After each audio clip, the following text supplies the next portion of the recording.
Joseph Wunderlich. I'm professor of engineering, architecture, and computer science. This is a lecture, an introductory course in technology, and the lecture is about humanity and technology. This is my website. You can find a ton of stuff on there. We're in the high-tech things here, and you can get links to my YouTube channel and follow a bunch of things there. Syllabi, we're in this course here. I've taught 40 different courses, and I'm 60 years old, so I'm teaching for a while. And we're in this course here. We're near the end of this course. We only have a couple lectures left. The students have already seen this stuff at the very end here. So we're just going to do number 42 and 43. 42 today, 43 Friday, final exam review next week. I'm going to work off the PDF here for technical reasons. All right. So technology and humanity 3. The students all know me here. I have a mixture of different things I've done in my life. So this is a mixture of good and bad. And in my opinion, this is my opinion. And in the context of old school qualities lost is what the main question I'm asking. So green, good, red, bad. So assisting the disabled. Is technology bad for that? And I put little examples of things I've worked on. I did work 2 years in a children's hospital on robotics, assistive robotics. And that's that. So what do I think of that? Well, here's, helping maneuverability for the disabled. The things we were doing for quadriplegic children, we made master-slave robotics. Go back for a second here. Master-slave robot system with force reflection. So the children can move their head. Below straw made the end effector, or the gripper end effector actuate, and they could pick up things. And then they had force reflection with strain gauges in the wrist that we put into the wrist, and then fed that back, and it pushed on the children's head. We actually used an Apache helicopter pilot helmet, because in an Apache helicopter, the gun as it moves is based on the head of the pilot moves. So the pilot just looks at what they want to shoot at while they're flying the helicopter, and then pulls the trigger. So I mean, we weren't doing that kind of thing for disabled children, but it gave us the technology we need. Well-developed military mil-spec stuff. So what's my opinion on helping, technology? Is it good for helping the disabled, or are we losing anything if we do? This is something we have a new researcher here, even students in this class, working with somebody who just came from Stanford who does this kind of thing. Interfacing, and you can look at these videos here, interfacing actually with the human body. The central nervous system is an electrochemical kind of thing, and to translate that into actual actuations to robots, and then having feedback to the brain is not a trivial thing at all to do. And it's just now recent breakthroughs in that in the past couple of decades. And there's mind control prosthetics. This is a direct implant. You see on the top of somebody's head there, controlling a robotic arm. This is 2020 Neurolink. I just heard Elon Musk just 2 days ago on a TED Talk. This is 2022, a re-recording of this. I originally did this 2000. I forget the original time, but then 2019, 20, and now this is 22. Neuralink, he's finally, Elon Musk is saying, well, we're not going to do any kind of direct brain transfer data to the computer or vice versa. It's going to be for years just helping people with disabilities, which, people with spinal cord injuries or other things, can't see, you can't hear. If you can control, if you can get direct, technical computer interface into the brain wiring, great. So again, what is this whole lecture about? I've given this lecture as a cognitive science lecture, so it's somewhat philosophical. This is old school qualities lost. None, as long as neural implants proven safe, both physiologically and psychologically. Now, I'm going to do something a little bit different here. I'm going to get up and I'm going to try to keep this going because I want to talk to the students now. So as we do each of these things, I'm going to ask, I'm going to pause and discussion. Anybody disagree with this or want to qualify this? So are we losing anything by helping people with disabilities with technology? Any concerns of maybe what we should be careful about? some to not make the disability worse than it is. Oh, that's true. That's true. I'm going to show you something in a second here for assisted for rehab, where that actually is the case of accident, a sports injury. But and you see on the screen here is another thing.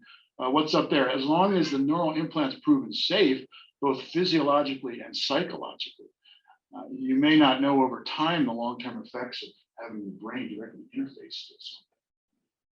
And that's a concern. But in general, assisting the disabled, I don't think most people would say there's anything harmful. So I keep trying to control this from up here. And then once you know, the clicker doesn't want to work here for some reason. All right, I'm going to go back up here then. Adaptability is one thing we've learned in COVID all the time. So I'm just going to record from here, but I'm still going to interface with this thing. So screens, that's one thing that's going to come up here too. So let's do it like this. So assistive for rehab injuries. And somebody could think of a story here. This is my story.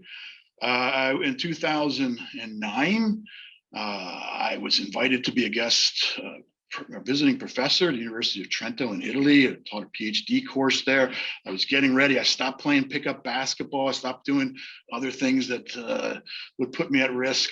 And then right before the trip I was about to go, I knew all the coaches well here, and I do different things. We play basketball together or volleyball. So coaches said, "Hey Joe, come on out." Well, wouldn't you know it, I didn't stretch. I figured, how hard can I get in volleyball? A volleyball comes flying over the net real low. The wrestling coach is right behind me. I thought he stepped on my Achilles tendon. Anybody ever hear or see or feel an Achilles tendon full rupture? It felt like he just stepped on it really hard. I fell down. The trainer comes running over. He feels it. There's no Achilles tendon in there. It just rolled right up into my calf. Luckily, they had a sports injury guy that did athletics, physical or sports surgery. Used to be a team doctor for the Colts, and he got me into surgery 2 days later. Put a boot on me, and and the reason I'm telling you the story is that I healed under load, because he was used to getting professional linemen back on their feet. And so typically, for example, Coach Slosher, who was our basketball coach here, a good friend of mine for years, he was in a full leg cast for 6 months. And then when he got out, he was rehabbing forever, right? I was in 6 weeks, I was full load back on the foot.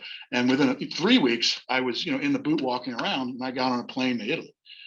Well, it swelled up in the air, but luckily they upgraded me to first class, which was nice. So I flew into Switzerland in a bed next to some billionaire, chatting, pretending I was a billionaire, kind of nice.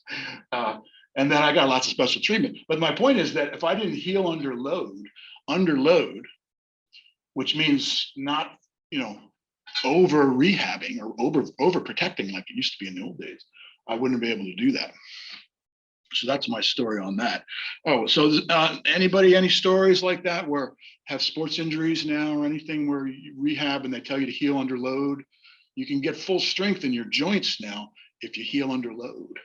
Like you couldn't get full strength back in the old days. Okay. X-rays, medical imaging. So I'm old. I've had a number of things. I want to go into all details of my medical history, but imaging. So we have X-rays, and there's radiation, which originally was in doses that you should worry about, but now it's not that high at all unless you get quite a few. CT scan is with radiation. If you do get, I think more than 10 of them in your lifetime, each one's like 100 chest X-rays. So then you're getting up there, and you should switch to magnetic resonance imaging, which is a different thing. But if you've ever had imaging done, I don't know if anybody's had imaging for sports injuries.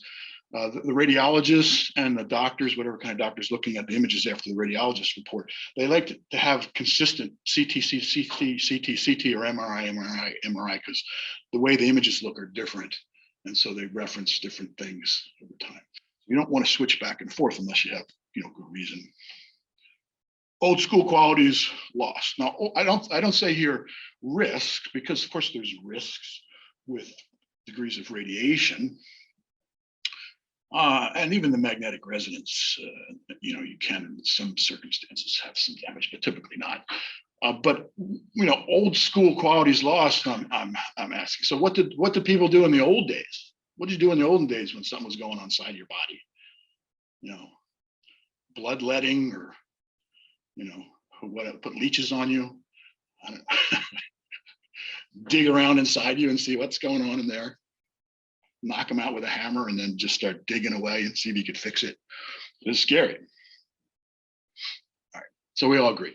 Repetitive tasks. So now this robotics and automation. Again, a project. This was my research for my PhD in the early 90s, or after I did neural network kind of stuff. And this, I won't go into all this, but I was trying to find optimal kinematic designs for getting inside of automobiles. I think I had that in the last slide there, so like that, yeah. And then so I made these simulations. It's all velocity control. If anybody knows about robotics, you typically do velocity control. Position control, velocity control, acceleration control. Nobody ever does acceleration control because you can't do a full dynamic model. The inertia changes, the mass is variable, the drag and the friction in the joints and the wires and the tubes, if it's hydraulic or pneumatic. Dynamic models, nobody ever does that. So you do velocity control. So you're dealing with a Jacobian, which is mapping from Cartesian Cartesian velocities to joint angle velocities. Anyway, so I made these simulation of enclosures, and I try all these different robot designs in there. Wrote the simulation, showed it can go up there. And then I selected certain designs based on a metric I made up of different quality for the robot. So, I reduced the number of degrees of freedom if I could, because that's an extra joint. This is 10 degrees of freedom here. And then I measured for speed to do a certain task, minimal energy consumption. So the degrees, radians of joints, the sum of all that, minimal also dexterity, so it doesn't get all twisted up. So I believe that's the determinant of your, square root of the determinant of your Jacobian or something like that. I have to look at it. It's been a long time. And then also this new measure, consumption of available redundancy. So I derived that. And that has to do with when you go from Cartesian coordinates, which is 3 dimensions, to joint angle space, where n is the number of joints, you're going from 3 degrees freedom space, or 3D space, 3-dimensional space, to n-dimensional space. So you have a bunch of different solutions. So put this on the screen. So if I'm moving my hand along a trajectory here like that, my fingertip, I can move my elbow and still do the same thing. And that's because I have 7 degrees of freedom in my arm. I have 3 in the shoulder, 3 in the wrist, 1 in the elbow. So I have extra solutions, and I can use those extra solutions for optimization. That was the idea. Okay. Now, and I teach a whole class from robotics and stuff, so people learn about that. Old school quality is lost. So what are we talking about? Repetitive tasks now. I won't play this little video here, but this is in Venice of an artisan making a horse. I guess I could. I recorded this. Let's see if it still works. I haven't played it in a while. I was trying to download it here.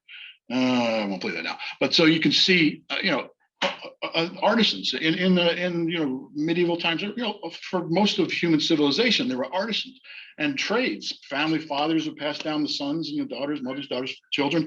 Your children would take over your trade, and you prided yourself on having skills. I would argue that that's being lost. Does anybody know of any examples of that? Family, friends, history, studies? I mean, is it always good just to use the machine and replace things? Maybe for a lot of repetitive kind of annoying tasks. What about like stonemasonry and things like that, or carving marble, statues? It's nice. Do you want the robots to do that? Painting? I don't know. That's a matter of opinion. Should the robots just do all the art? If they can, maybe they shouldn't. No, I mean, yes. Yeah, what do you think? But what if they're programmed by a person? Is that still the person making the art? Yeah, that's a good point. So that person's now been replaced. So would you pay the same for a famous artist if it was made by their surrogate or their simulation of their mind? Well, wait, what are you talking about with the robot making art? Like, how much are they making? Is it 100% from them? Or are you saying it's like a random algorithm where they create an art, or are they replicating something that is? Well, Nick just asked the question. He said, what if the robot's doing exactly what the person could do? So somehow the mind of that person got into the machine that's controlling a robot that then generates art just like the original artisan. Or even if the artist is using the robot as a tool. Well, that's a good point. So he's mass producing now. And then would that devalue it if you knew that he could crank them out pretty fast, Yeah. or he or she? So I mean, that's, the law, the limit the demand, or limit the supply. No. Well, I mean, art's not as a beholder, so. It is, and it's also, somebody's going to pay $60,000 for a name to show off that this famous person who only produces this many paintings, whatever it is, I've got one, and I paid the price to get it. So that will be lost. But is that necessarily a bad thing to lose? I mean, it's sort of an artificial inflation of values. But then maybe an artist should be known just for their unique works and should not have it duplicated or want to have it duplicated by the machine, because it kind of diminishes their own part, wouldn't it? Like if somebody just took your mind, you created some great work of art and it was one of a kind, and then you thought, well, I want everybody to have it. Everybody wanted it. It's worth $1 million. And then somebody takes your mind and puts it into a machine and says, guess what? We can make 1,000 of these a day. Wouldn't you want everybody in the world to have it? Yeah, I mean, probably not, because it would diminish what the original work was, wouldn't it? I mean, like, I guess there's different scales to it, right? Like, so maybe we leave that higher art alone, but like, isn't that sort of like the point of architecture? Is like, back in the day, it was all like this grand thing that only the lavish could have. But then as we've gone throughout time, it's been evolving, and our architects and artists are like, why not make everything beautiful as they can be? Well, that's an interesting point. Yeah, because that's something you do want to mass produce, and people would want the mass produced high quality architecture. That's different than I think art, but that's a good point. I mean, there's some art that's like, this is one of a kind, Yeah. And then, but architecture, you would want. Well, maybe you don't want everybody to have it if you paid $10 million for your house. Maybe not the best of the best, but make everything just generally better, make things look better. So it's like the same thing. There's like things mass produced now, like long art things, like what are those called, like gnomes and stuff like that. So there's decor, stuff like that, common decor that could be mass produced. So and it already is too. So that's already mass produced. Yeah. Oh, let me, Giovanni, you wanted to say something? Yes? I mean, I think it's just like having the original and having like a copy of it, because like we can all like print out a picture of like the Mona Lisa, and then we all actually have a Mona Lisa because it looked like exactly the same, but it's not the same as actually owning the Mona Lisa. Yeah, and then how well does the reproduction need to not be to not diminish the original? Like, what if somebody could forge the Mona Lisa exactly? I mean, with aged looking paint and everything, Then you would really have the original. Then you wouldn't. But Would if it you put them, yes, but would it diminish the original at all? It shouldn't really. I don't think so. It shouldn't really, because it's not made by Da Vinci, so it doesn't matter how many you made now. The fact that some famous person did the original, and there'll never be that again. But you see the questions here that are raised. So this is good. Let's move on here, because I like this discussion. I've never had that in depth of a discussion before about that one. Cleanup now. So 3 Mile Island is right near us. It's all decommissioned now. I was worried about it before I ever moved here, but did research and found that wasn't any concern after a while. After it was the original meltdown, it was partial meltdown was contained. But it's decommissioned now. But anyway, there's been other things: Chernobyl, Fukushima. Robots don't get sick from contamination. So cleanup of human or nature's mess. So what do you think of this? And this is Ebola. So I made this original thing, this before COVID. There is some proof that COVID can be killed with ultraviolet light, but you got to keep it under the light long enough. This was for Ebola. That was big back in 2014. So you don't want to send a person in a fully contaminated area if a robot can clean up, right? Oh, and I did actually stick something in COVID here in 2021. Oh yeah, I updated this last year actually. So I aren't getting the details here, but you can see the type of light, electromagnetic radiation. Visible light is just part of the electromagnetic spectrum. And then there's other parts too, and the UV light happens to kill certain things. And then this is the HVAC, heating, ventilation, air conditioning kind of system you would do. But again, you have to, I teach about green architectural engineering. I teach architecture too. You have to keep the stuff the airflow is still enough to kill it. But it's contrary to what you want to do with airflow, because you want to have it, the CDC says 6 air exchanges an hour is when if you're designing a new HVAC system. And typically buildings are only made for 2 to 4. And so you're going to have to speed, you have to speed up the airflow, but then that goes counter to having it sit still and get killed with ultraviolet. But anyway, and this stuff I go into in detail in other places. You can find peer-reviewed articles on that and contaminants. We probably don't want to dwell on this anymore. We've lived 2 years of this, but we all dwelled on it a little bit. Oh, this is a Frank Lloyd Wright thing. He did some natural ventilation things for tuberculosis before he actually went to Italy. That's a whole story, doing things with Frank Lloyd Wright. And that was a long, 100 years ago. So there's natural ventilation ways to make things work. This is the building we're in now is airtight, and it's because you have a more controlled system that way. But it turns out to work against you. And so the worst buildings in COVID were these modern airtight high rises, especially the elevators. This is the New England Journal of Medicine showing everything was aerosol. This is when people were arguing it wasn't in the beginning. And then people noticed that problems with that. So I'm getting all this. So nature's mess. We've gotten over COVID. Here's another thing: snowplow. So you can see in this picture here, cut off a little bit. So there's a couple pictures here. So here's a question for everybody. Are there any old school qualities lost by robots doing cleanup? Well, there's one picture on this slide here that might make you say, there's one thing. Actually, 2 things. And this actually became a problem with Ebola, because it was deadly.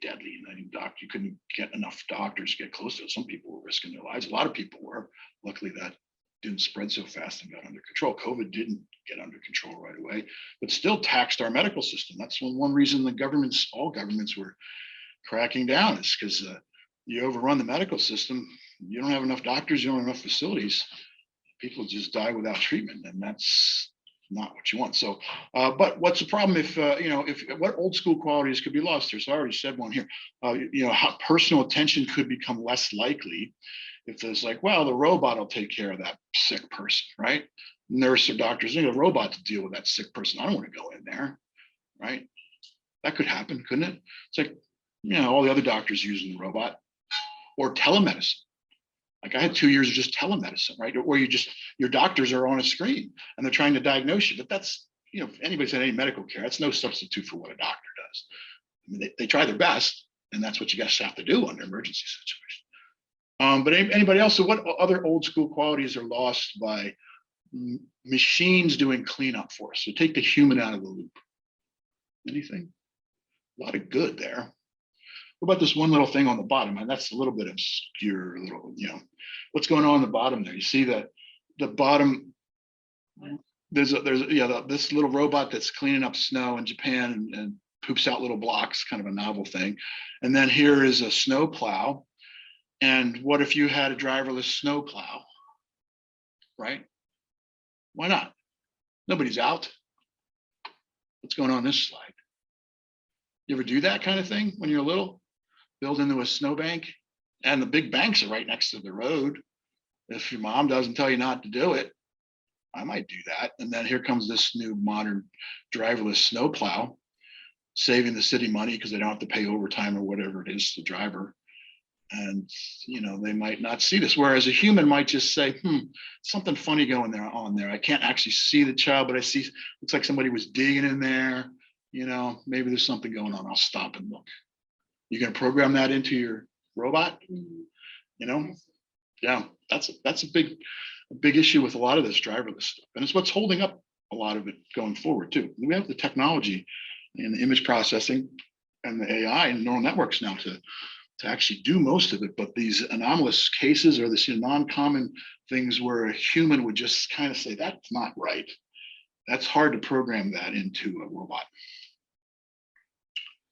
What about exploration? Okay. We go to Mars now. it's kind of commonplace. Just put a little helicopter going there. This is the latest thing up there. Has a little helicopter. It's successful. Curiosity was before that. Wasn't as didn't do as well. Both are scientific kind of platforms with gas chromatography, right, where you disintegrate materials and then you shine light through it and you look at the spectral analysis and it tells you what it is. Elon Musk, he's even, I just did an interview, just mentioned that for a TED Talk 2-3 days ago, and somebody was asking about all this stuff. And one of the first things he said is, I'm not right on everything. So, some things you really should question me on. Now, he still thinks that Mars is someplace we should go colonize, right? I mean, so he's got some big ideas. Personally, I don't think it's really that feasible of a thing. It's 100 times further away than the moon. People will get stranded there, and you might watch people die in real time because you can get the radio signals at the speed of light. But if it takes you, from 6 months to 2 years, depending on where the two orbits of Mars and Earth are not in sync, they get out of sync, right? So they get real far apart, as much as 2 years, and sometimes they're in sync at 6. But there's no hope if you just see people in trouble. It's like, okay, let's launch a rocket. We'll get there in 6 months. Send the EMTs. But meanwhile, the radio signals, even at the furthest distance, that's 20 minutes at the speed of light. You'll see a 20-minute delay of somebody dying in real time, sadly. I don't think that's a good thing. That's like the worst reality TV you can Are imagine. you thinking of average people? Because I think they'd send average people up there. Well, that's a, You know what I mean? Like, I think they're going to be sending smart people like. that did you see? Higher- You're right. That's the way it is now. So, like, higher training, higher education to go up there and start colonizing, and then let the average go up. Well, that's a very good point, Kelsey, that you made. And that's why all the original astronauts were test pilots that signed up for the risk, because you just started testing these prototype planes on the ground. But Elon Musk, when he first came up with his idea, I forget how many years ago it was, some of you might have been in my class, he was going to have a lottery system where anybody could go, right? Yeah. And then he backed off of that. And now he's admittedly saying, don't go unless you anticipate that you might die. Right. So be willing to do that. Now, there are people who sign up for that kind of work, and they are, like you say, they're test pilots and scientists willing to risk their lives to move science forward. But you have to be willing to understand that risk and understand it's going to be pretty miserable there. It's going to get super cold, super hot. There's no good, night walking outside in a nice sunny day. You're always going to be in some kind of suit. You're going to be eating rations that were dehydrated a year ago. Yeah, and that was another thing too. He said to have a viable civilization, you had to have, like, I forget the number of people per rocket, but that's why he wanted so many rockets. Yeah, so like he's like basically saying, like, ship everyone up at once, and then you basically have an instant, like, continent or country of people on Mars. Right? That's it. That's what he was saying. So, But it was so far off of that. But, So it's the idea so that, like, because you're afraid of people being stranded and they keep, like, they're in danger, so they're trying to make it so that it's a network system, so that if someone's endangered, that the people there are so many people that they can cover. Yeah, that's right. And I mean, nobody followed up with a question, but that would be the answer of why he did that. Because originally he wasn't saying he wanted to send all those at once. It was just going to be a lottery, and we're sending them a rocket, But now he's backed up on that. It's like, well, we got to think this through, and we got to send a whole civilization up there, a network of people to take care of each other. Yeah. This is a weird question. Like, is it just that's the civilization, or are they expected to repopulate? Yeah. When Well, they're yeah, up there? You know what I mean? Like, once right. they get there, is it like, oh, that's the civilization, like, just like, live and get everything ready, and then the next people that come Well, repopulate? the follow-up Or- question was like, why are you doing this exactly? Or the follow-up question was actually a compliment to him that most of his initiatives are for the sake of humanity. And so his environmental concerns, electric car and everything. And so, yes, and he needs to be credited with that. And then they revisited, why so many people going up there. He said, well, it's very likely that at some point we could wreck this planet, and then all of a sudden we need a self-sustaining civilization. I mean, it could be war, it could be just pollution or hit by an asteroid or something. So, okay. So that's good. Now we're still talking about exploration, and he mentioned Elon Musk. Now he was saying that his most important invention now is this new robot that he's making, right? We've seen that in robot class. So he's making a robot. It's not out yet, but he wants it. He says the AI that's going to be in this robot, this humanoid robot, is what's going to solve the problems with self-driving cars right now. Because he said the problem with self-driving cars is you really don't have that human-like awareness, no matter how good the AI is. There's always some weird little situation, like we talked with the snowplow, and this is what Elon Musk was saying, not the snowplow, but other situations that you really need to develop a humanoid that can interact with people and understand how people behave, understand all the weird little things that happen, and then that will be the perfect AI that allow you to have a driverless car, because you're essentially taking the human mind that you've now mimicked completely, because you have an interactive humanoid and you're making the car be that. He said until then it's still going to be a little dangerous. So that was good to hear. I hadn't heard that until recently. And so this is our robot stuff here. We haven't done this in a while, but all these students went on to do more stuff. They're all, some of them in their 40s now. I'm 60. So, and this, we got up to what, $500,000 of donations, 3 internationally competing robots, fully autonomous vision systems, autonomous robots. I mean, FIRST Robotics and all that's great. I don't want to put that down. And there's a little bit of autonomy, but this college level competition was full autonomy. And so we even had neural networks in the very original ones 20 years ago, and we had all kinds of sophisticated image processing and things, but exploration. And then this new robot we made, we maxed out its capabilities. Marketing asked, could they advertise this? And I was like, well, I bought this, I just spent $500 on this little toy so everybody could play with it. It's not our $500,000 robot developed over 10 years, and it's probably going to max out. And it did. But the idea with that before COVID was to deliver food to the dormitories at all times. Yes. Have you seen those now? I like real. Yeah, they have them. Yeah. Yeah, they have them actually out. Right as we were first developing this 3 years ago, then we saw that, okay, so it's out there. People are doing it. Yeah, it's still a good idea, and students could still work on it. But we found that this little blue car thing over here, it doesn't have nice tight steering. It drifts. And somebody wrote an app that actually worked, where you could call and deliver food, and the thing would respond to it, and started moving. But then, so I don't want to hype that up too much. Okay, because it's dated. Now, the marketing wanted to like make a thing out of it, understandably, because it could be the next thing we can market here at eTown. But I had to say, well, that was a novel toy, a prototype. If we want to do more, you're going to need a significant amount of money, and more than a $500 toy with another $500 of technology, which can be done. So anyway, old school quality is lost. Well, open it up to suggestions. What old school qualities lost are if you just send robots doing the exploration? I have one thing up here, but there's something else up that I could put up here too. What's lost if all the explorers are machines?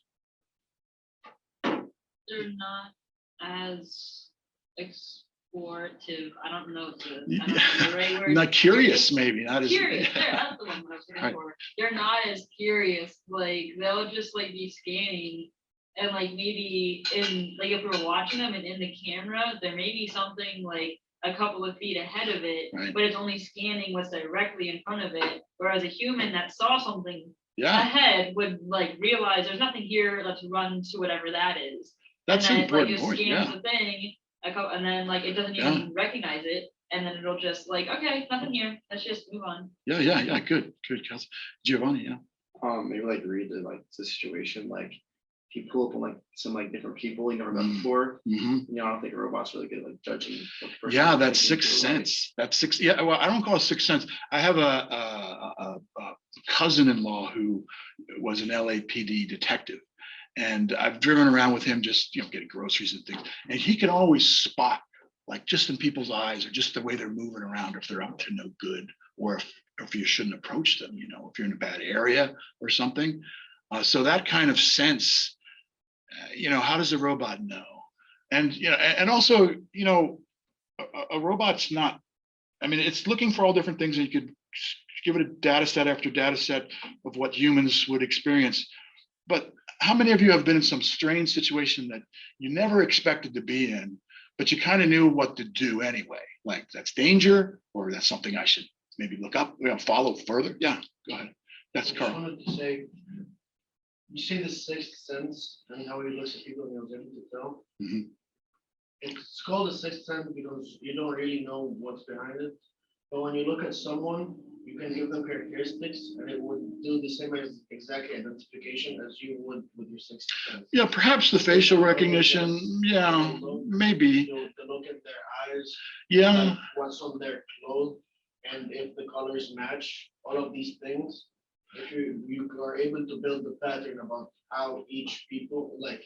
Yeah, each fair enough. Like, individual, right, you how they act, survey how they police. Like I said, you get police to make the data set where that police officer friend of mine, he just makes all these scenarios like there's somebody suspicious. Why are they suspicious? You know, look, they break eye contact, they're looking away, or they're just like hiding something, or they're moving fast. You could program, right? Fair enough. You could get a big enough data set.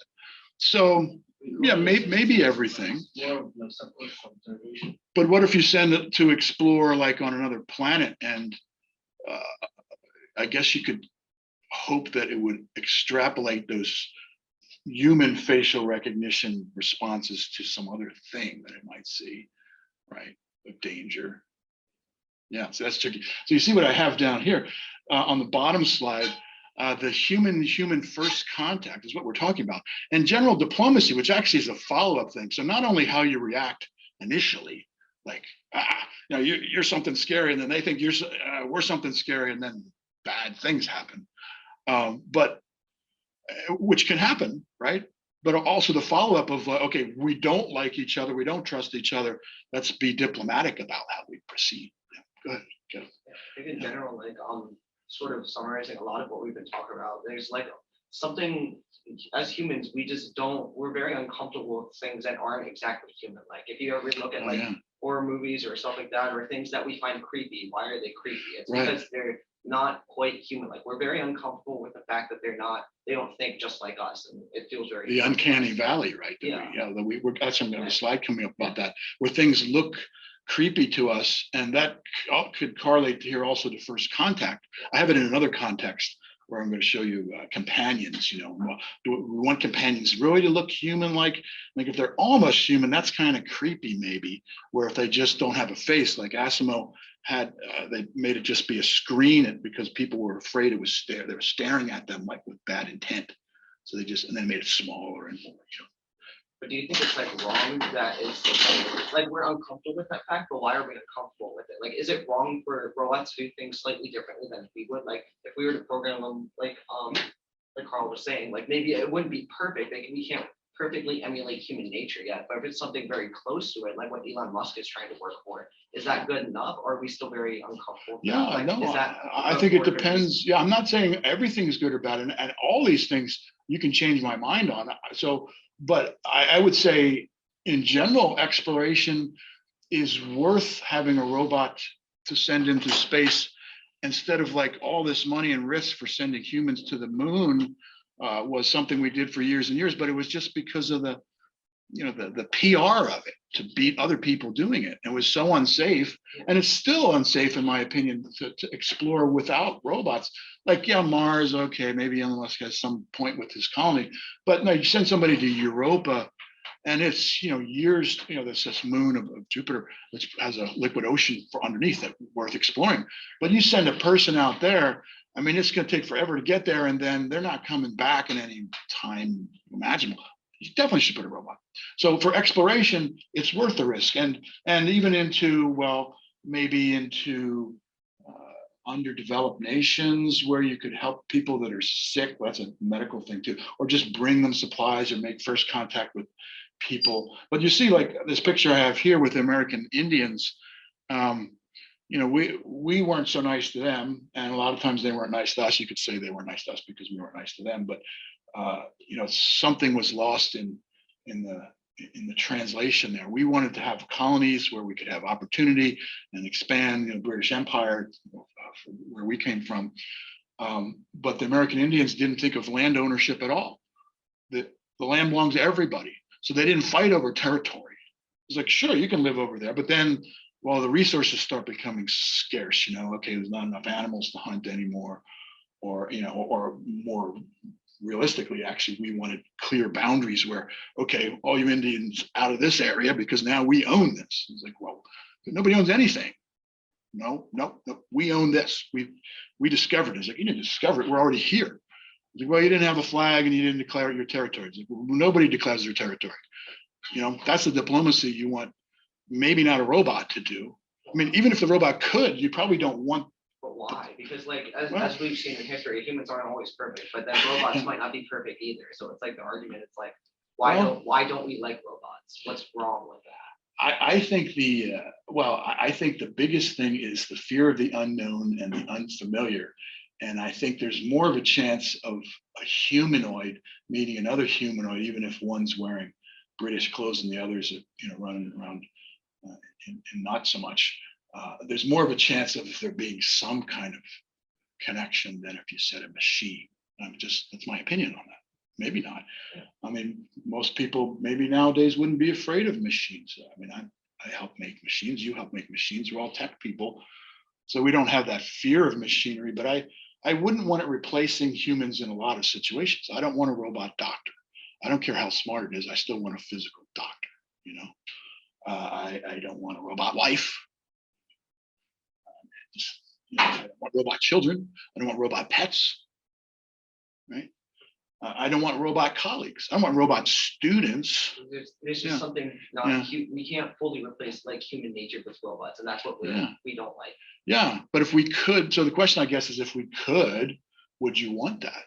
Like Data on Star Trek. There's a whole episode where he gets people to agree that he's sentient, and there's actually a lawsuit where the Starfleet wants to take him away because there's only one of them in the star, and he's on the flagship, which is dangerous enough. And it's like, you got to bring him to the research institute and keep him where it's safe so we can study him. Yeah. And then he says, I don't want to do that, And then Captain Picard argues in court to, that he's sentient. He should be able to decide. And in fact, he's humanoid.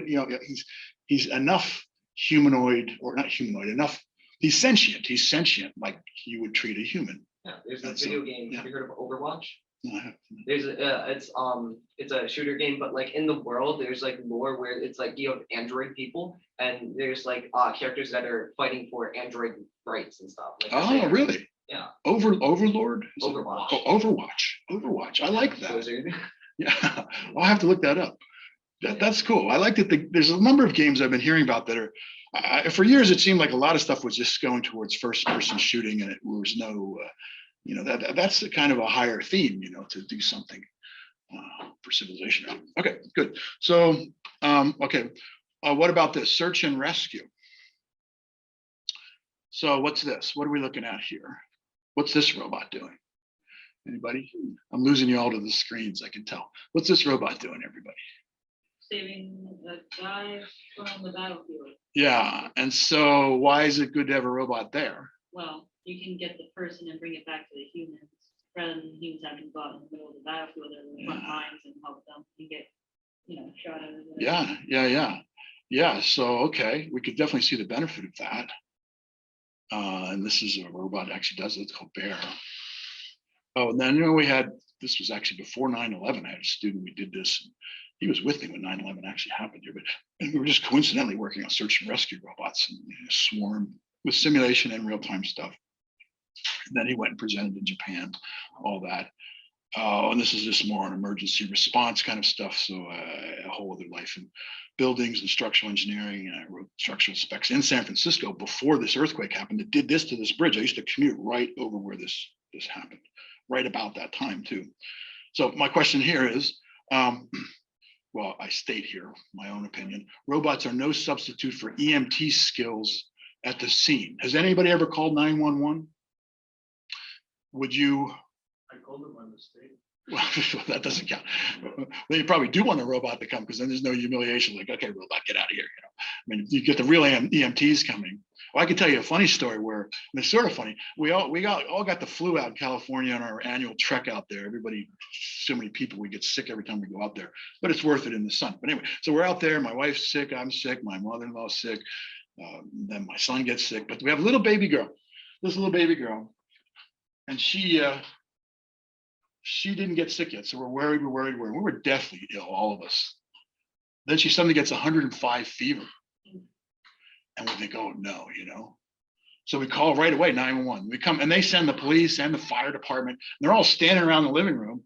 And then they're measuring her ear, and she's like happy and giggling, and and she doesn't look sick. And they said, well, sometimes in infants you can't tell by their temperature. She looks fine. She was never sick. It's kind of a funny story.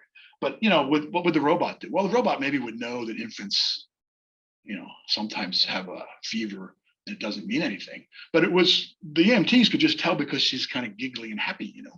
She's not listless. But she was hot, and she stayed that way a couple days. And like, it'd be cool to have a robot like Baymax. Betamax. Baymax, like, Oh. have you ever watched Big Hero 6? No. The one, well, the whole thing is that the one robot is like a medical robot, and you can even read like body, what do you call it? Language. Yeah, body language. Oh, really? And he'll be like, well, according to my calculations, you are doing this with your body, meaning that you are like depressed or you are Oh, angry, okay. like if you have clenched fists or. Baymax. Baymax. Baymax. Is it a show or a game or? It's a movie, a Disney Oh, movie. a Disney You should movie, okay. watch it, Big Hero 6. Okay. It was a Pretty movie, cool. and then they made a show. Oh, they did. Oh, I didn't watch really? the show, but the movie's really good. Okay, I'm gonna watch that. It is really That's cool. cool. The robot, it's kind of sad, but the robot is really cool. So, That's cool. So I guess a robot can, if in that case, do everything. But has anybody ever been in a 911 situation where you were really happy there was a human there? No, I don't know. So I got in a head-on collision. I'm gonna put everything. I guess I'm recording this stuff. So I had a dumb friend of mine who was driving in high school, and we're going to play tennis. So I was in a white polo shirt and white shorts, and I didn't have a seatbelt on. I was only 16, and he's driving a station wagon, but it had a Ford 460 engine in it, right? So he's like, let's floor it. I mean, it's a funny story, but unfortunately we got a head-on collision. People in the other car died, and he got crushed by the steering wheel, and I got out, and I was bleeding out. I had a huge gash in my arm and a big piece of glass in my forehead, and I split my lip in half. I actually had that plastic surgery on it. But I was bleeding out, and luckily the EMTs got there. Actually, one guy jumped out of his car and he said, "Put pressure on that and sit down." And then the EMTs got there, and they saw my friend out of the car with the jaws of life before he was drowning in his own blood, And then they treated me secondarily, but I mean, had to save his life first. But I could just remember the faces of all those guys. I don't know if a robot could do that. Sorry to be a real downer, but in real life or death situations, I just can't imagine wanting any robot there. Yeah. I feel like that because we just are not there yet. Yeah, maybe if I see it working enough, but I don't know, there's something about a human to human thing Yeah, in an but emergency. if you can give the robot the human feel, Yeah. you wouldn't be Yeah. able to feel biased towards it. If you can Yeah, maybe I'm take the prejudiced robot- against the robots because it's not human enough. And when it is, then Yeah, I but wouldn't. If you maybe. take the robot and you Yeah. give it an AI, like the things we've seen in movies where Yeah. if you clone someone and make it a robot, Oh, like a surrogate, but like you take someone, you clone just how they look into a robot. Okay. And you put them next to each other and you can't tell. Huh, At yeah. that point, you would have lost Hmm. the human touch. You wouldn't be able to say that's a human and that's not. Okay, But that's you're able to do that with also like the psychological part of it, where they're able to observe. Yeah. Based on each observation, give a reaction, facial expression, movement, body language. that's a good point. If I can't tell it's not human, then what am I doing? Yeah, and then as soon as it tells me it's a robot, then I don't like it anymore. I mean, that would not be fair for me to do, right? Yeah, no, that's a good point. Yes. I was thinking, I don't know if this makes sense, but like maybe if there was a human and a robot or robots there, they could have taken care, the robot could have taken care of you. Like they Oh, yeah. humans could be there, figure out who needs like actual human attention that a robot can't do, and who needs just the general thing that a robot could probably get through. So maybe the robot could have helped you, and That's then true. the human could have helped the human. Yeah, no, that's a good point. And then you're making me think that also, if it didn't really need to be human for the human interaction, it could be fully equipped with things that just, cauterize me if I need to, I mean, just Yeah. burn it closed. I mean, just an emergency tourniquet faster than a human probably. Right. Yeah, so that's a good point. Yeah, Giovanni. Like we keep saying like, oh, like what we just like make robots is that like humans, but I think it's like to a point where, like humans like human, like what makes us human is like a special thing.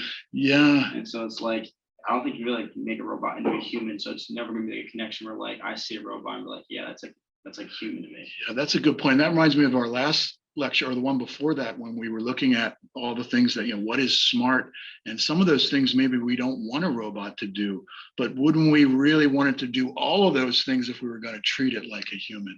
But then we can't let it do all those things. Like maybe we don't want a robot to have courage or take risks with our lives like other humans might, because we don't trust the robot.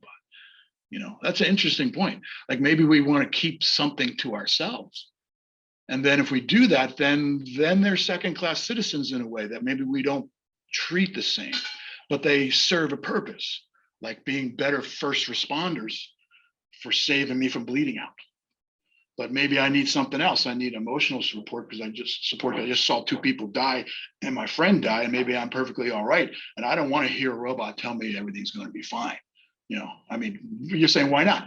I don't know. We're not there yet, unless we make something, like you said, that's completely human. But then Giovanni's point comes in. We don't want something that's completely human. We want humans to be unique. Well, then I want a real human to help me in that situation. I know you're saying why, but The way I think about it, the Yeah. only thing that differentiates a robot from a human is, in theory, their essence and their soul. well, we have all those things. You remember in that talk, we had all those 100 or 45, 46 different things that are smart, or have to do with higher reasoning and thinking, or even lower reasoning. And we don't want the robot necessarily to do all those things. But if we did, and like you said, if it looked just like a human, if we agreed that it could we let it do all those things, there's no reason I shouldn't treat it the same. But I like Giovanni's point. Maybe I don't want a robot to do all that. Yeah. I saw also this one research thing. They like taught like a robot, like humans, like whole history. And by the end, the robot became like prejudiced and racist by the end of like humans history. That happened to Watson, IBM Watson, and cursing because they let it have access to everything. And just, if you don't control the data sets that going in there, it's just like it stumbled upon something and it just seemed like it was right. But it wasn't. Humans make mistakes. It's right. No, so can a computer, right? So you have to ask yourself, can the computer, can the computer in a robot's brain be trained to be human enough not to be susceptible to racism? I mean, you can condition it, but if you make a sentient being, it's like raising a child, and then at some point they're independent, and you hope they don't let themselves get influenced by the wrong things. But what if they do? Like, what if a robot who's sentient suddenly becomes a murderer? Well, should it have a right to a trial just like a human with a jury and defense, or you just say, well, that robot wasn't quite trained right? Yeah. I feel like it depends on whether you made the AI to be sentient or not. Well, making it sentient is the hard question, though. I mean, at some point, when does it actually get there? And you see that with Data and Star Trek and everything. It took for a whole court case to prove that he's been now with humans. He actually had a whole emotional and physical relationship with a real woman. I mean, that were the key things that and then he actually made a daughter for himself that wasn't stable, and there was a machine that had to get turned off. But he was doing all these human things, and that was the case that was made that actually he should be sentient, allowed to be sentient. But when he was first built, I don't think anybody trusted him. And he has an evil twin, a Lore, if you watch the old Star Trek episodes or Next Generation, where Data doesn't have full emotion chip in his head. And so his creator made originally Lore his brother and put an emotional chip in, but Lore went unstable, and but like a human can go unstable. He became power hungry, and he used his strength to overpower people and his superior intellect to build dissent among people and do evil things. And he actually ends up leading the Borg. You remember the Borg, that he became like the Borg ship that you have to watch old Star Wars. But the Borg are cyborgs, and they don't mean to be evil, but their deeds are evil. So they just kill everybody for parts. And they're not looking for land or power. They just like assimilate everybody, and they're cybernetic. So they're born human, and then they just start getting all these machine implants, and then they're networked together on this huge ship that just goes around destroying other civilizations and assimilating them. So you will be assimilated. Resistance is futile, if you ever heard that. Well, anyway, the evil Data, the evil version of Data, which is arguably even more sentient because it has an emotion chip, help those people, those creatures, destroy more civilizations. So yeah, I don't have the exact answer. Let's keep going here a little more. So old school quality is lost. Robots great for battlefield extraction of wounded soldiers. Robots great for extraction of people in natural man-made disasters. But robots are not substitute for EMT skills. This is my opinion. This whole thing's my opinion. Okay, now tedious tasks. So this is going to come. Now, let's see, what's wrong with this? Everything, we have an Amazon distribution center hiring people right down the road here. I have an invitation to go visit it. Lots of workers. Everybody's ordering everything during COVID. Old school quality is lost. Home delivery installation disappearing. So you don't see this much anymore, but a lot of times people would deliver things and actually install them for you. And then what about package delivery accountability?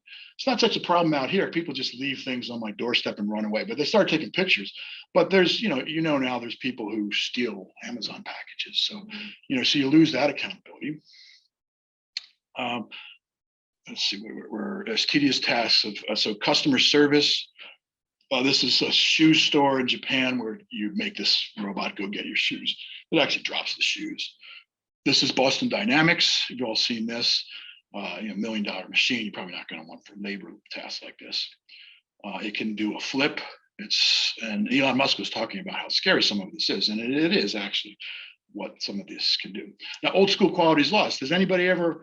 I mean, this doesn't happen anymore. But when you buy shoes or a suit, I've had this happen recently with a new suit. But I mean, does anybody miss actually having personal attention when you're buying clothes or anything? The personal shoppers or anything like that. I actually had a personal shopper when I worked in California for developers and things. Excess money. That's like replacing like barbers. Well, yeah, that too. I mean, don't you get something out of that when you're Well, just? that's different, because you can ask them for their opinion, be like, oh, I'm doing this to my hair, and they're like, ah. Yeah. You know what I mean? Like, oh. And I actually miss. I used to go to get my hair done different places, and I actually just miss the conversation, even not about my hair. It's just sort of a personal thing. Now I've been cutting my hair now for years, so I just got used to doing that. But I was thinking of going back just to have that environment. It's kind of nice. And then, okay, so now we have these humanoids, and these are real things, actroids. This is a hotel staff of robots. But has anybody ever been stuck in a travel situation in an airport or a hotel where something's gone wrong and you just need some empathy from a human? Like, somebody gets a hold of you, like, let me help you out. Let's override the system, or follow me. I can find a way around this for you. Hospitality. I never heard of it. I mean, it's not everywhere. And during COVID, everybody got pretty cranky and still is getting over that. But I'm going on our first trip that we've been on since before COVID, a family vacation right after the school stops. And so I'll let you know after that. And it's just a little thing down to the Caribbean. We had planned go back to Italy, go back to Japan, but that's still out now, unfortunately. So the Caribbean. Such a bad place to go. The Caribbean? It's a bad place to go. No. Yeah. We just want to snorkel. I mean, we just found like a remote place, and it's on St. Thomas in the remote part of the island. And it's a family thing. So yeah, my children and my wife. It's not cheap. Airfare is like almost 3 times. Anybody priced airfare recently? It's like 3 times the normal cost anywhere. Paid a one-way ticket for my daughter from Dallas for $500. One-way ticket from Dallas. It's nuts. And the airfare to Virgin Islands costs almost $2,000 more than the accommodations for 10 days. The airfare. Yeah. Do you think it'd be more like for that ticket come here or her drive here? Oh, well, I've driven to Texas and back. She's driving with a roommate from California to Texas. So, and then we offered to fly her back. I mean, you don't want. Has anybody driven that? That's a long distance. I'm just saying, like, That's That's a long way. That's punishing. Yeah, I could tell a whole story about that. yeah, crazy though. I saw someone Yeah, that's true. That's true. Somebody's being such a bunch of the gas. I saw someone make a joke like we were locked in. Now you're good now.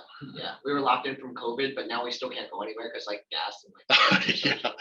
Yeah. Well, at least we can interact with each other and your family. I mean, isn't it so nice just to see faces? I was a little anxious the first time we all started looking at each other for real again. Maybe that's just me, but yeah, I'm used to it again now. But so nice, isn't it nice? It's nice. So what about companions now? Companions. This one's kind of scary. You know, yeah, so this is Asimo. And this was a big deal for years and years. Now it's just sort of a footnote. And here, Andrew, is this thing you were mentioning about the uncanny valley. So, you know, human likeness, if it's 100%, you're fine. It's a healthy person. If it's just some kind of industrial robot machine, you're not scared of that. Stuffed animals we like. But somewhere there's a huge dip here where zombies and, you know, a corpse looks human, but it's dead person, or a zombie, it looks human, but that's not good. So this uncanny valley is a real thing. And it's in fact a big reason. Oh, well, first, this is it's this one here. So this is Asimo up here. The big one was about 6'3" and over 300 pounds, and it frightened people. And it wasn't moving real fast, but just frightened people. So they made a smaller one, and you also could see its eyes. I mean, it was two lenses, but the people thought of it, anthropomorphized it into eyes. So they made its face just a mask, and it moves very slow, and it always gets out of the way of people, and it never moves really too fast, and its arms or its legs, and it bows. It's very submissive, you know, in a Japanese way. Not all Japanese way, but just, you know, bowing lower than the other person is you know, showing like the other person has some hierarchy, or you're asking for forgiveness. But anyway, they made it like that, and that's really has a lot to do with being, you know, afraid for no good reason, because the program is not any different. And this is my wife and children. I mean, they're older now, of course. They're my daughter's about your age. My son's just a little bit older, not much. Ubiquitous computing. So computing everywhere. What about this? Is that good? So what am I implying here? Should your computer be a babysitter? Should your technology just be something you set your children in front of?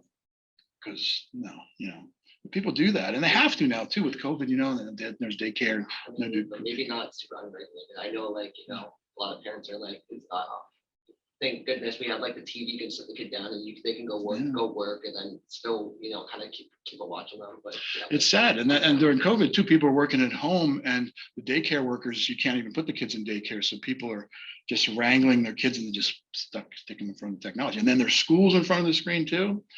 And that's really bad for little children. One of the very first things I saw was when COVID first started, everybody was masked up. I was up near Hershey for some reason, in the Giant up there, you know, near Hershey Hospital and all that. And there was a little girl, and it was her birthday. And the woman with the cake was just saying all these things like, oh, look, here's a cake. And the mom was saying, here, look, here's a cake. But the little girl was just like looking like, I couldn't see her face because it was masked, but she wasn't happy. It was like she couldn't get into the moment without seeing all the real expressions. Like everybody's all covered up. You know, I don't know what's going on. They need to read those emotions, see it.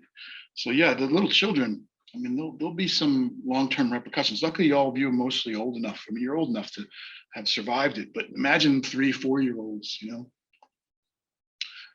And this is, you know, learning I'm talking about here, learning with just the computer. Prolonged staring at screens proven in the early 2000s to be detrimental to both psychologically and physical health.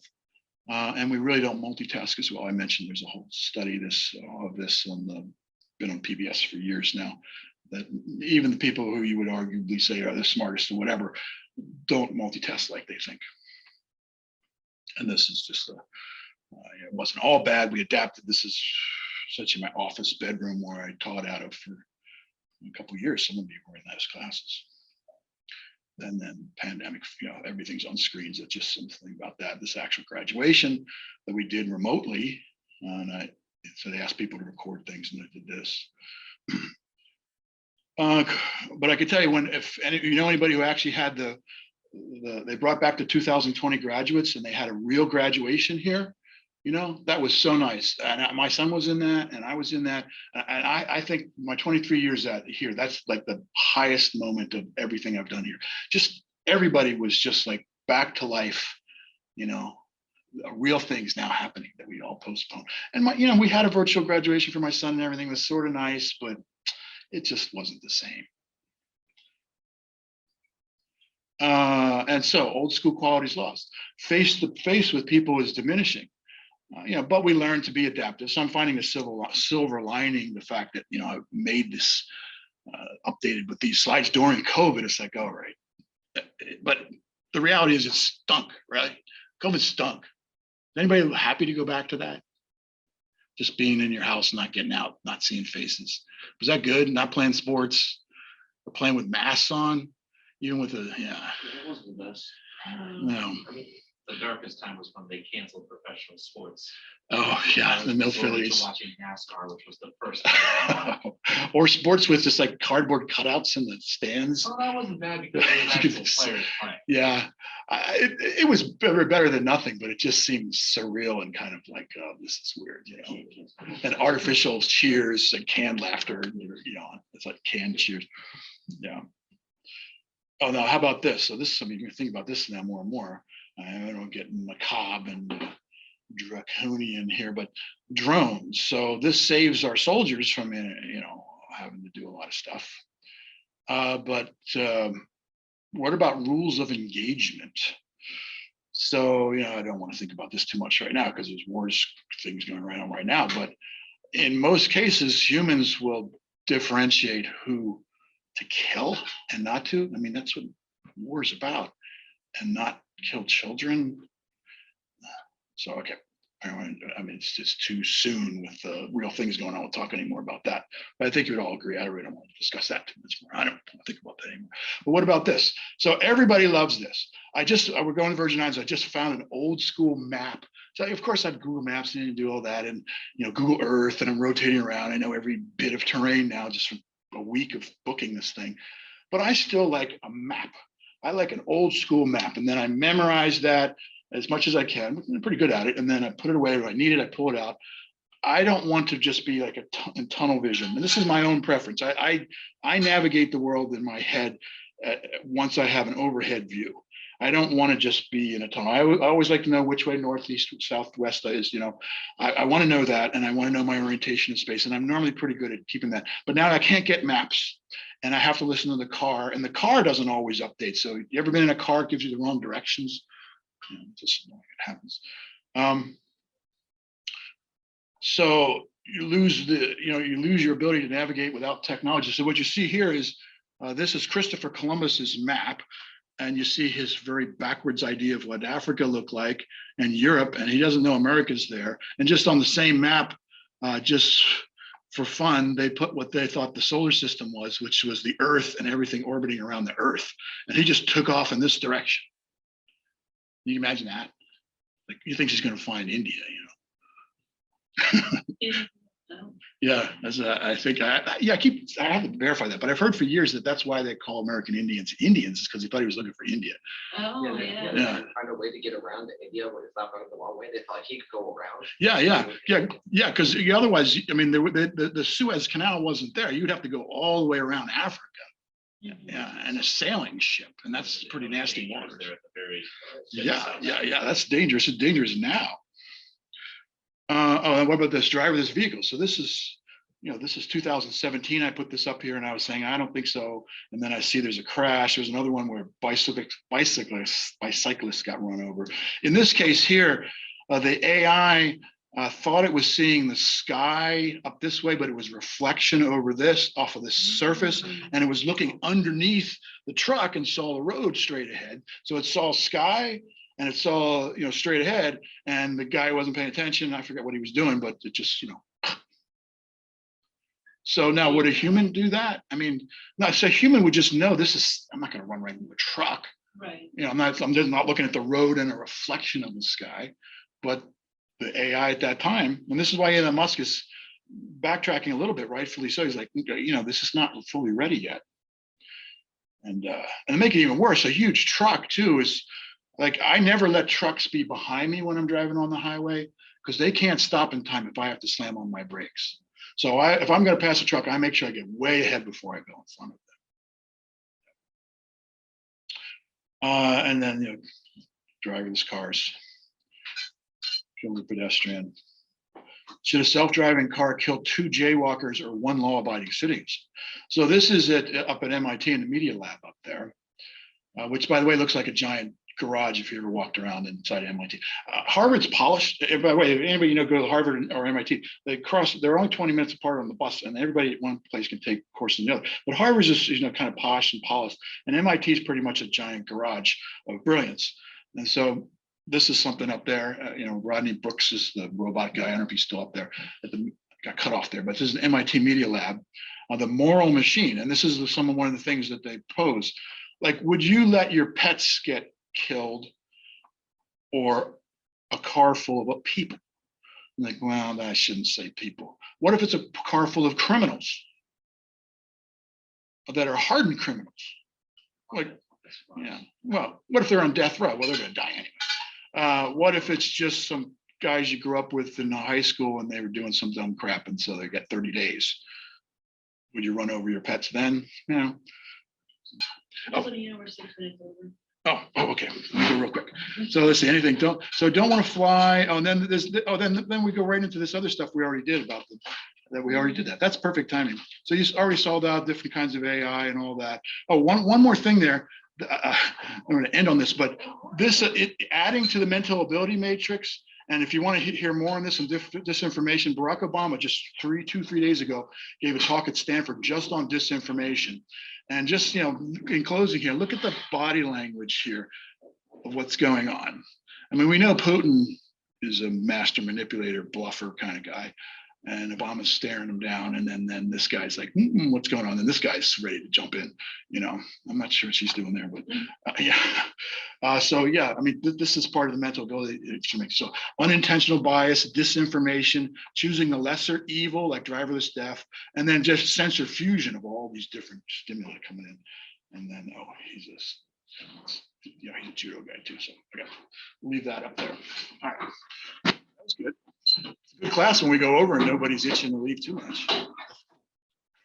It's the face-to-face stuff that counts. Okay. Yeah, take care. So one more class and then review final next week. That's it.